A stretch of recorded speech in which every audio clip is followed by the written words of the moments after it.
This table is for actual grandchildren, not cheaters' kids, my mother-in-law told my 9-year-old at her 60th birthday. They told her to sit on a plastic chair next to the trash can. They didn't expect my husband to get up and say this in front of everyone. I swear the air inside that banquet hall froze. It was supposed to be a celebration. My mother-in-law's heavily advertised, overly decorated, painfully self-important 60th birthday gala. She'd invited enough people to qualify as a small political rally. The catering alone looked like it cost more than our monthly mortgage. There were long tables draped in gold cloth, assigned seating cards, 3 separate kids' tables, and more floral centerpieces than scents. And somewhere in that chaos was our daughter, Willow, bouncing with excitement because she genuinely thought this was the day her grandparents might treat her like she belonged. For 9 years, she'd been trying. For 9 years, they'd been themselves.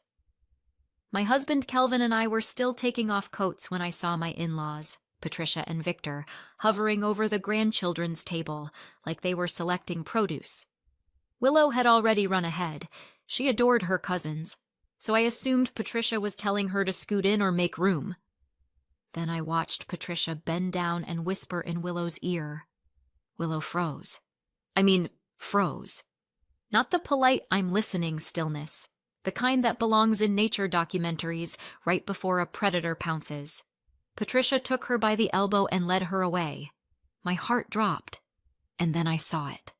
The chair. Not a real chair like everyone else got.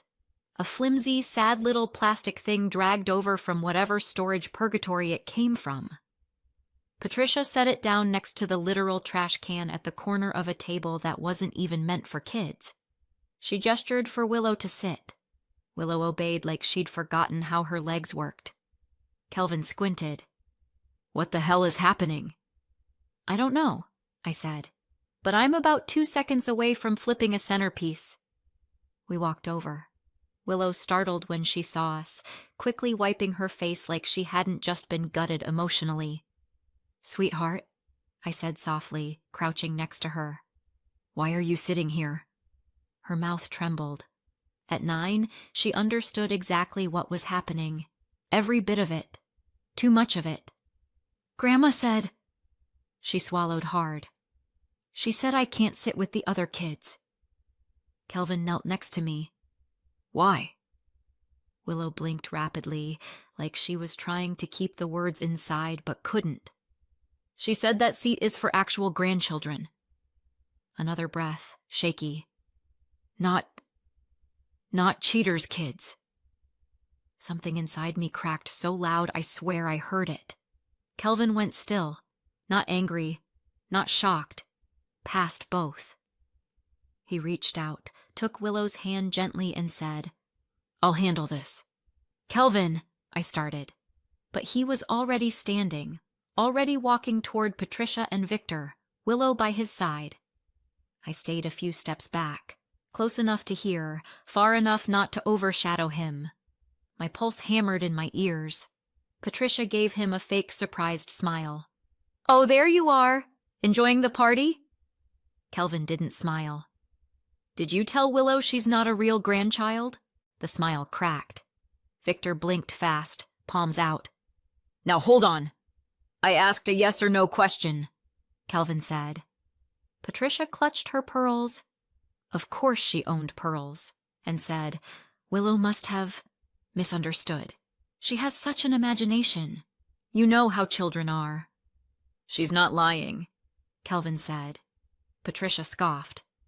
"I would never say something like that." "You whispered it," Kelvin said quietly. "Right into her ear so no one else would hear." She froze, then recovered.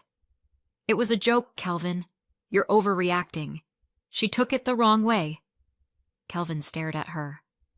"Thanks for the clarity." He turned, took Willow's hand again, and walked toward me. "We're leaving," he said. "What happened?" I whispered as he reached me. "Everything," he said. And that was enough. We headed toward the coat room, weaving past relatives already halfway into their 3rd glass of champagne. Patricia's voice sliced through the music like a siren. "Kelvin, you're leaving your mother's birthday early?" Every head turned. Kelvin stopped. Slowly, deliberately. He turned around, his face calm in a way I'd never seen before. The kind of calm that makes people afraid. "You want them to hear this?" he asked. Patricia didn't answer, but her face said everything. "Yes, I want you shamed. I want them on my side." Kelvin raised his voice just enough.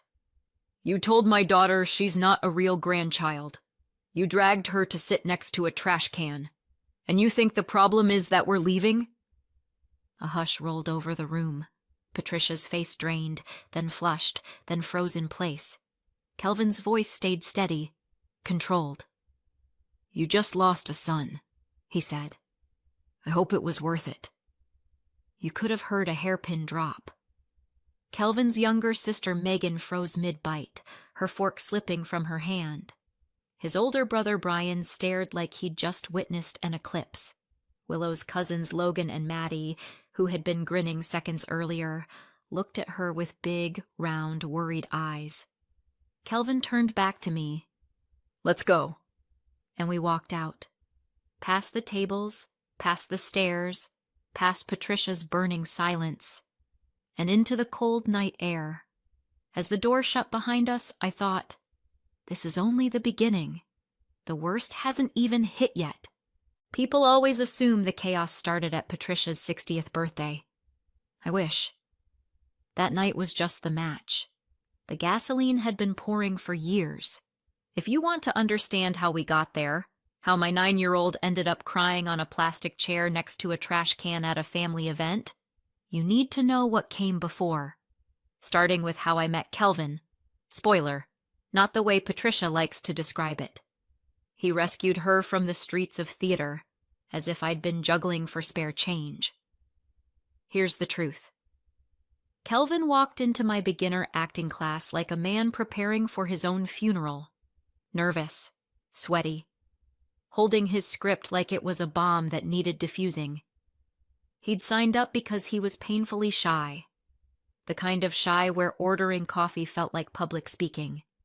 Meanwhile, I was a working stage actress teaching classes on the side because theater is spiritually fulfilling but financially comparable to seasonal fruit picking. He was my student for 6 weeks. Every exercise terrified him. Every monologue looked like it might finish him off. But he kept showing up. And he watched me like I was sunlight. Not in the creepy way, but in the I can breathe a little easier when you're talking way. We fell together fast. It wasn't dramatic. It wasn't chaotic. It was right. Too bad the rest of his family thought it was a federal offense. See, Kelvin is a middle child. Translation, invisible unless someone needed a scapegoat. Brian, the oldest, got praised for everything. Megan, the youngest, got coddled for everything. Kelvin? He got criticized for existing incorrectly. So when he brought me home, me, an actress, Patricia acted like he'd announced he was joining a cult. "Oh," she said when Kelvin introduced me, "you're one of those." I laughed because I thought she meant theater people. She didn't. Patricia had a very specific definition of those. Women who pretend for a living. Women who kiss strange men as part of the job. Women who can't be trusted because acting means lying. And she brought all of this up before I'd finished my first cup of tea. Victor tried to warn her with a look, but she ignored him. Patricia is a woman who believes in speaking her truth, even when her truth is 98% nonsense and 2% malicious hobby. Kelvin, bless him, tried to defend me. "She's a professional actress, Mom. It's art." Patricia blinked, slow and judgmental. "Art," she repeated. "Is that what they call it now?" Victor coughed into his hand. A tiny apology he never had the spine to say out loud. And that was day one. When Kelvin got his first real job in coding, things got worse. He started earning a proper salary, which meant Patricia felt entitled to a slice of it, and because Kelvin is Kelvin, he gave it. At first, he helped with little things. Then the little things turned into monthly help with bills. Patricia didn't even pretend not to expect it. Victor didn't pretend to object. They ignored him most of the time, but somehow always noticed when he transferred money. Meanwhile, Patricia never missed a chance to imply I was cheating. "Oh, you're in another play? Who's the man this time?" "Oh, you're rehearsing late? With him?" "Oh, she has male colleagues, Kelvin. You should keep an eye on that." I kept waiting for Kelvin to explode. He didn't. He absorbed it like a sponge. That's what middle children do, apparently. Then Willow was born. As her little features started settling in, it was unmistakable. She looked like me. Same eyes, same tiny dimple waiting to appear. She was perfect. Patricia hated it. "Oh," she said, peering at the baby like she was holding a counterfeit handbag. "She doesn't look like Kelvin at all." "She looks like me," I said. Patricia's lip tightened. "Well," she said, "sometimes nature is mysterious."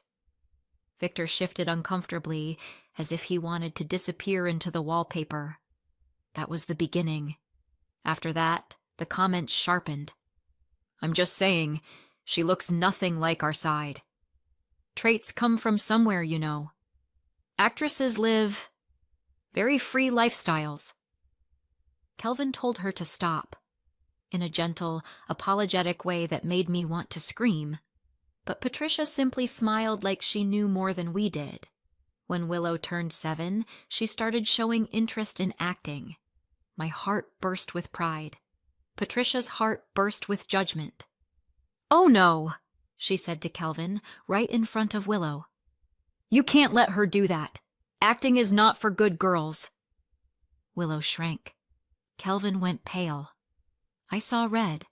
We took Willow to auditions anyway. She loved it, and Patricia loved her even less. Her whispers got quieter and meaner. Those little comments Willow couldn't always repeat, but always felt.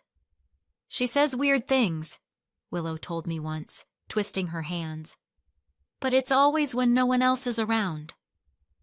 That was when I started to fear it wasn't just me Patricia hated. It was anything that looked like me. And Willow is a mirror. Kelvin and I tried to ignore it. We tried to keep peace. We tried to believe it would get better. It never did. Every year Patricia's tolerance shrank and her boldness grew. Whispers got louder. Insults got sharper. Excuses got thinner. And Willow? She tried so hard to be their granddaughter. She drew pictures, made cards, told jokes, made conversation. But nothing she did made her real to Patricia. Not until Patricia called her a cheater's kid at that birthday party, and Kelvin finally shattered. Looking back now, I should have seen the explosion coming.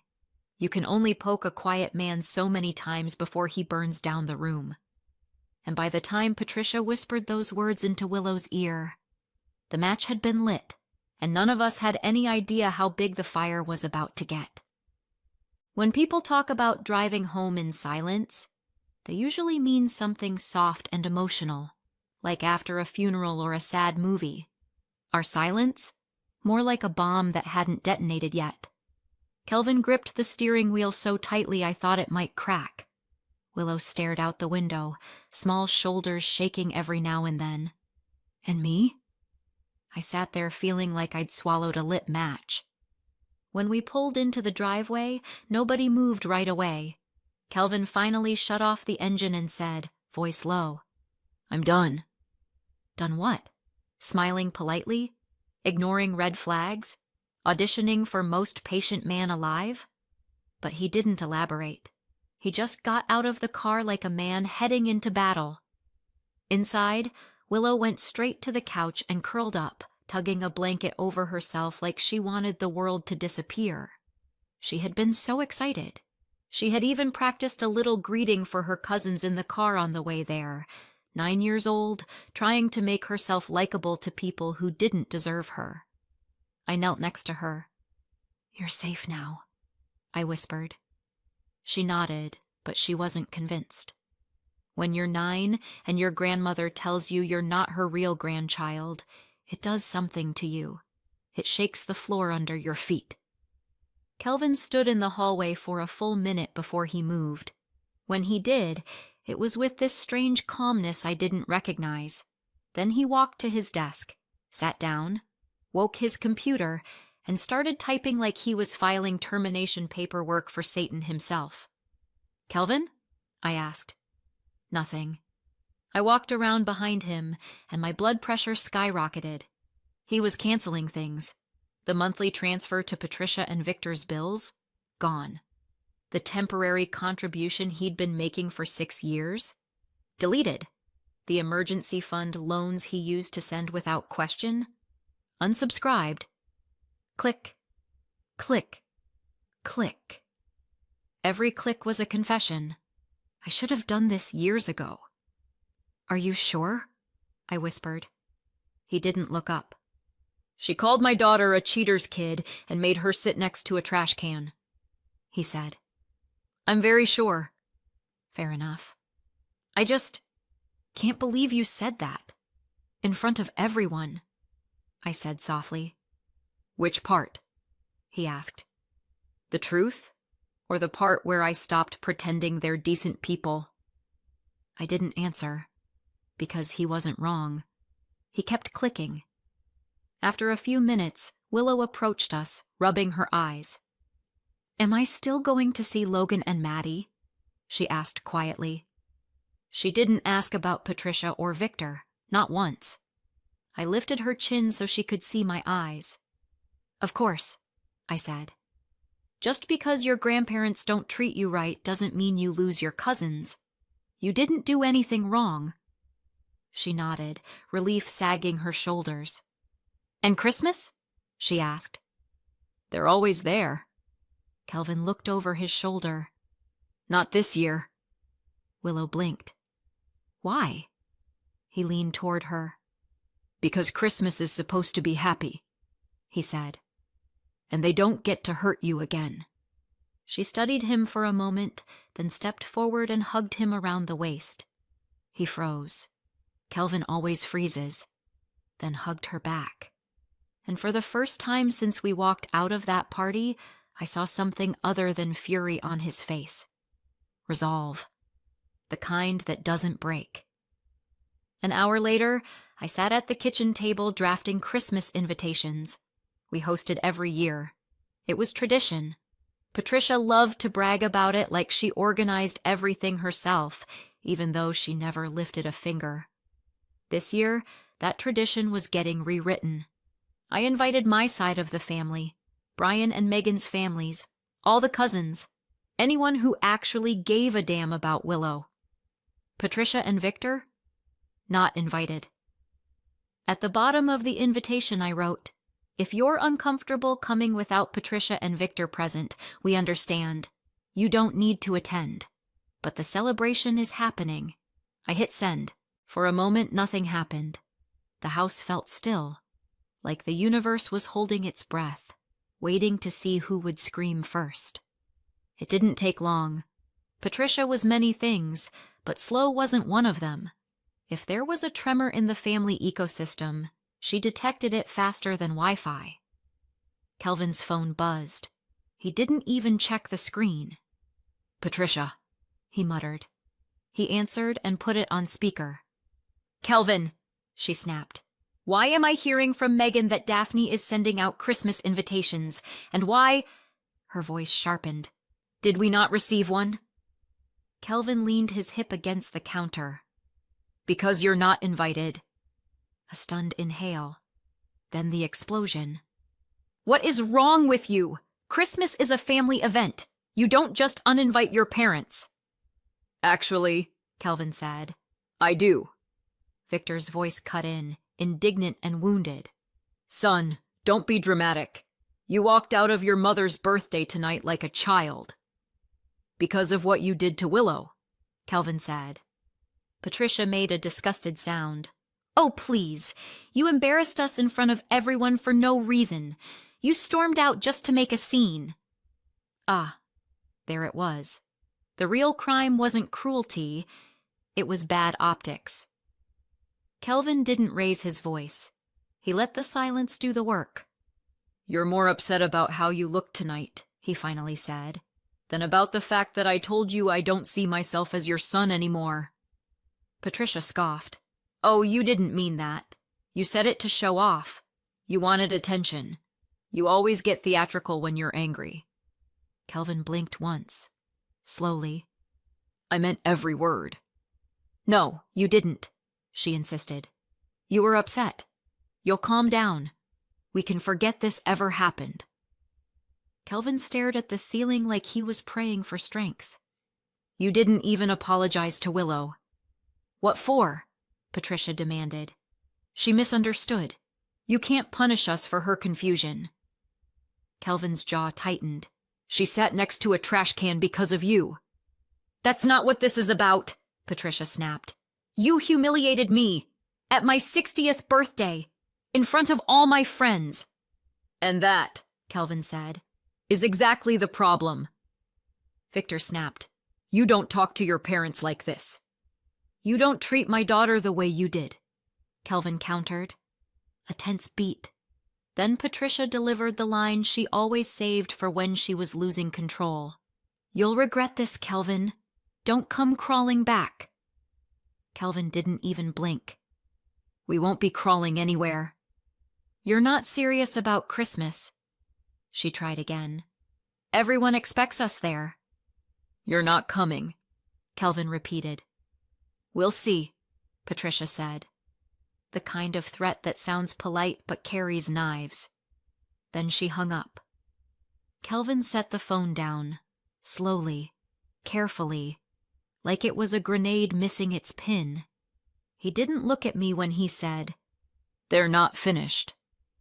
A chill crawled up my spine. I knew he was right.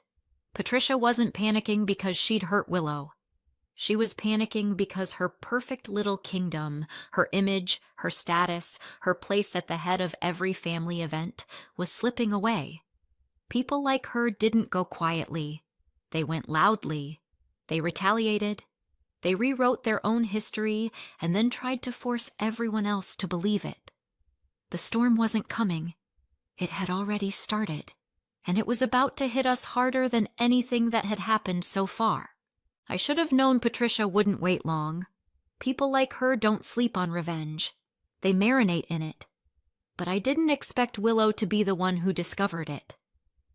We were in the living room the next morning, Kelvin making coffee like it had personally wronged him, me trying to figure out how to talk to a 9-year-old about betrayal without using sentences that included the phrase, "sets people on fire."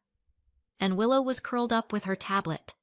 Her little face, still puffy from last night's crying, was inches from the screen. I heard her gasp first, a small, sharp sound that cracked my heart clean in two. "Mom?" she whispered. "Mom, look." She turned the tablet toward me. It was the family group chat, and right at the top was a massive paragraph from Patricia, written in that dramatic, self-righteous tone she used whenever she pretended to be a victim. But what froze my breath was Willow's name. Patricia had written, "I don't know why Willow is saying we excluded her. She must have misunderstood or is acting things out again. She's a sweet girl, but she can be dramatic, like her mother. We never said anything so horrible. These lies are tearing the family apart." Willow's lips trembled. I took the tablet gently, but she clung to it. "No," she said. "I want to read it." She scrolled. She made up a story, and now Daphne and Kelvin believe her. It breaks our hearts. We would never say she isn't family. She's pretending. She's acting. She's just like Daphne, emotional and not always truthful. The room spun. "Willow," I whispered. "You don't have to—" "They think I lied," she said, barely audible. "Grandma, she's telling everyone I lied." Tears pooled in her eyes. The silent, shaking kind that don't fall right away, the ones that hurt the most. "They're adults," she said, voice cracking. "Why would adults say that? Why would they say I lied?" Because they're cowards, I thought. Because they'd rather burn a child than admit they whispered poison into her ear. Kelvin knelt in front of her. "Willow," he said gently. "Look at me." She looked. A wet, wounded stare that nearly destroyed him. "You told the truth," he said. "And I believe you. Your mom believes you. Anyone who actually knows you believes you." "But they're saying I made it up," she whispered. "They're telling everyone." Her voice broke. I pulled her into my arms. Kelvin wrapped around both of us. And right there, in that crushing little family knot, I felt something shift. This wasn't anger anymore. This was war. We responded. Not yelling, not attacking, just the facts. We wrote, "Willow did not lie. She told us exactly what happened. She was told she couldn't sit with her cousins. She was placed on a plastic chair by a trash can. She was told she was not an actual grandchild and called a cheater's kid. When she told us, Patricia denied it. We will not expose her to this again." Kelvin added, "This is why there are 2 Christmas parties this year." We hit send. Willow stayed beside us, gripping my sleeve with small fingers that still shook. For the first few minutes, no one said anything in the chat. The silence was almost worse. The breath before the verdict. Then Maddie's mom. "I saw Patricia take her away. I wondered why." Then Logan's dad. "I saw the chair. That wasn't right." Then Brian. "I saw Willow's face when she walked away. That wasn't a kid who misunderstood." Then Megan. "I heard Mom say something about actual grandchildren at Thanksgiving. I didn't know she actually said it to Willow." And then the flood. "This checks out. I'm so sorry Willow went through this. Not surprised, to be honest. We'll be at your Christmas." Willow read each one like a lifeline. Her breath steadied, her posture lifted. But I still saw the bruise Patricia left on her heart. You don't erase something like that with a few supportive messages. But it helped. It really helped. "Patricia and Victor?" They went radio silent, which was the most guilty-sounding response possible. Christmas came. Our house was full. Genuinely full. Maddie ran up the stairs with Willow squealing behind her. Logan helped Kelvin carry presents like they'd been doing it for decades. My mom and dad hugged Willow like she'd survived a tidal wave. Because she had. I caught her at one point sitting at the kids' table, the real one, not a corner by a trash can, and laughing so hard she snorted. I hadn't heard that sound in weeks. Across town, Patricia and Victor hosted their own Christmas. From what Brian later told us, only one elderly great-aunt, who didn't own a smartphone and never joined the chat, accidentally wandered over there. Patricia had cooked for 30. Only one came. She must have died inside a little. After the last guests left, Kelvin stood in the doorway, arms folded. "I talked to Brian and Megan today," he said. My stomach tightened. "About what?" He hesitated. "The house." I blinked. "What about it?" Kelvin stepped closer. "They want to sell it." Sell. The house his parents lived in. "What?" I whispered. "They don't own it?" "No," Kelvin said. "It was inherited, split between the 3 of us. They only live there because we've let them." I sat down hard. "You mean the only reason they seemed financially stable is because we let them live in a house they don't own," Kelvin finished. "And because I've been helping with their bills for years." My heart hammered. "And now?" "And now," Kelvin said slowly, "we're done letting them take advantage of us. We're selling it." All 3 of us agreed. I covered my mouth. Patricia and Victor. Losing the house? Their pride? Their image? Their security? They had no idea. They thought the worst thing that could happen was missing Christmas. They had no clue the avalanche coming toward them. Kelvin looked at me. "They used us, Daphne," he said softly. "All of us. And they never cared who they hurt along the way." I nodded, throat tight. Willow walked in then, half asleep, rubbing her eyes. "Mom?" she mumbled. I pulled her into my lap. Kelvin watched her, and I saw it again. That resolve, that fury, that promise. He wasn't just cutting off his parents. He was building a wall around our daughter that nothing, not whispers, not smear campaigns, not guilt, would ever get through again. And as I held Willow, warm and drowsy in my arms, I realized Patricia and Victor weren't just losing us. They were losing the life they built on our backs, their reputation, their family, their support, their home. And we were finally free. 6 months later, everything looks different. The house Patricia and Victor lived in, the one they strutted around like royalty, is gone. Sold. Turns out it was worth $540,000. And because it belonged to the kids, not them, the 3 siblings each walked away with exactly $180,000. Patricia and Victor? They walked away with nothing. And here's the kicker. Kelvin wasn't the only one funding their cushy lifestyle. Brian admitted he'd been sending $250 a month. Megan confessed she'd been sending $200 a month. Kelvin, of course, had been sending $350 a month. That's $800 every single month, $9,600 a year, for nearly a decade. Close to $90,000 total. No wonder Patricia and Victor seemed so comfortable.